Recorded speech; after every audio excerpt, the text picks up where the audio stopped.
ఎన్టీఆర్ జిల్లా మైలవరం నియోజకవర్గం ఇబ్రహీంపట్నంలో మాజీ మంత్రి జోగి రమేష్ మరియు అతని అనుచరుడు తమ స్థలాన్ని కబ్జా చేసేందుకు ప్రయత్నిస్తున్నారంటూ బాధితులు మీడియాను ఆశ్రయించారు.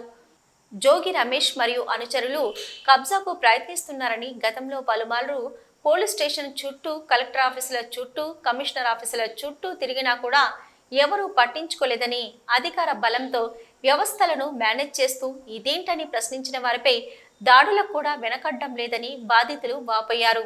వైసీపీ నాయకులు, కార్యకర్తల బారి నుంచి తమను రక్షించాలని, తమకు జోగి రమేష్ మరియు నల్లమోతు మధు అనే వ్యక్తుల వలన ప్రాణహాని ఉందని ప్రభుత్వం వెంటనే స్పందించి తమకు న్యాయం చేకూర్చాలని కోరారు. 2013లో అన్నయ్య చచ్చిపోయాడు. మేనల్లుడు కూడా 2013లో చచ్చిపోయాడు. పెద్ద మేనల్లుడు 2014లో చచ్చిపోయాడు.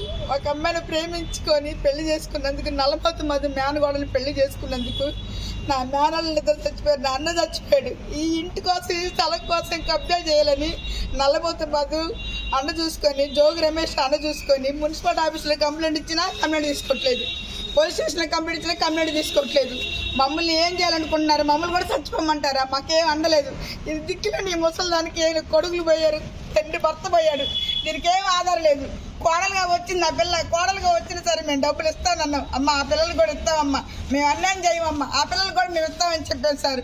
ఆయన కూడా వినిపించుకోవట్లేదు. మాకు ఎక్కడ రక్షణ లేదు. మేము ఎట్టెళ్తట్టు మనుషులు పెట్టి మనుషులు పెట్టి సావటం చూస్తారు వైఎస్ఆర్ పార్టీ వాళ్ళు. జోగి రమేష్ గారు నల్లమోతు మధు ఇదంతా చేసే కీలకంతా. లేకపోతే మాకు అండదని మేము ఎంత లెక్క తిరిగినా కూడా మాకు ఏది న్యాయం జరగట్లేదు సార్. ఎక్కడ న్యాయం జరగట్లేదు.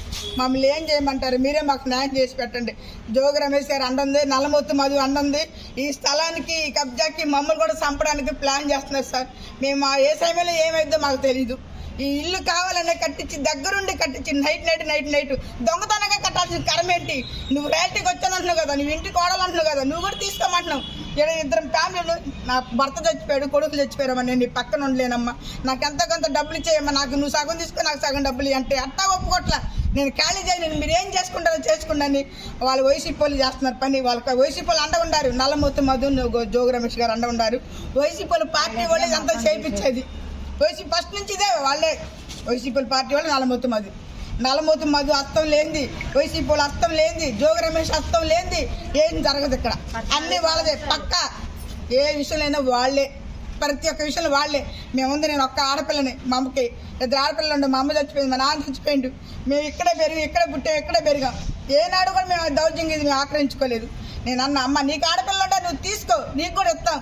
అమ్మ ఇద్దరు ఉండలేరమ్మా, అమ్ముకోండి అమ్మ, చెరొక రూపాయి తీసుకోండి అమ్మ అని అంటే వినకుండా, లెక్క చేయకుండా నాకు జోగి రమేష్ సపోర్ట్ ఉంది, నల్లమోతు మధు సపోర్ట్ ఉంది.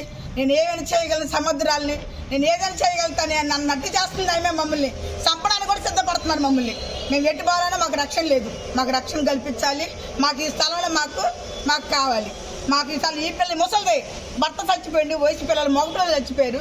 దీన్ని ఒక్కసారి చూడండి, దీని అవతారం చూడండి. ఒళ్ళు కాల్చుకొని బిడ్డలు కానీ, 5 బిడ్డలు కానీ ఉంది. 5 బిడ్డలు కానీ కూడా ఏమి ఆధారం లేకుండా పోయింది. భర్త పోయిండు, అత్త పోయింది, మామ పోయింది, 2 కొడుకులు పోయారు. ఏమీ ఆధారం లేదు. ఇదే ఆధారం. దాన్ని తినటానికి లేదు, ఉండటానికి లేదు. ఇది కావాలి, మాకు ఇది కావాలి. ఇది మాకు న్యాయం చేసి పెట్టండి. ఈ స్థలం విషయంలో మాకు న్యాయం కావాలి. మాకు న్యాయం చేసి పెట్టమని నేను కోరుకుంటున్నాను. అయినా మేము పట్టించుకోవాలా?